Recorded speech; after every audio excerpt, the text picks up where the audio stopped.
Spray करतो. तर हे फायबर स्प्रे करण्याची पण टेक्निक आहे.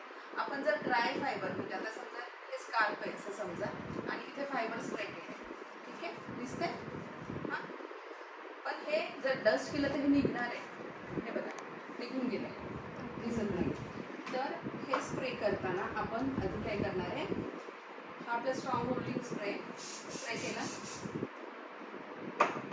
आणि नंतर ह्याच्यावरती आपण हेअर फायबर स्प्रे केलं, ठीक आहे. हे पडलं हां. या टेक्निकने तुम्ही हेअर फायबर स्काल्पवरती लावू शकता.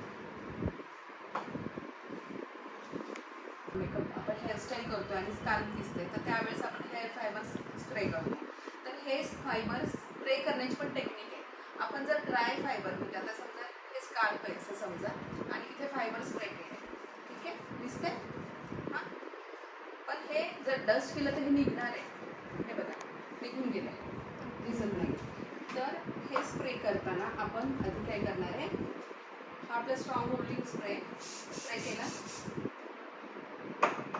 आणि नंतर ह्याच्यावरती आपण हेअर फायबर स्प्रे केलं, ठीक आहे. हे पडलं हां. या टेक्निकने तुम्ही हेअर फायबर आपण हेअरस्टाईल करतो आणि स्काल्प दिसते तर त्यावेळेस आपण हेअर फायबर स्प्रे करतो. तर हे फायबर स्प्रे करण्याची पण टेक्निक आहे. आपण जर ड्राय फायबर म्हणजे आता समजा हे स्काल्प आहे असं समजा आणि इथे फायबर स्प्रे केले, ठीक आहे, दिसते हां. पण हे जर डस्ट केलं तर हे निघणार आहे. हे बघा निघून गेलं, दिसत नाही. तर हे स्प्रे करताना आपण आधी काय करणार आहे, हा आपला स्ट्रॉंग होल्डिंग स्प्रे केला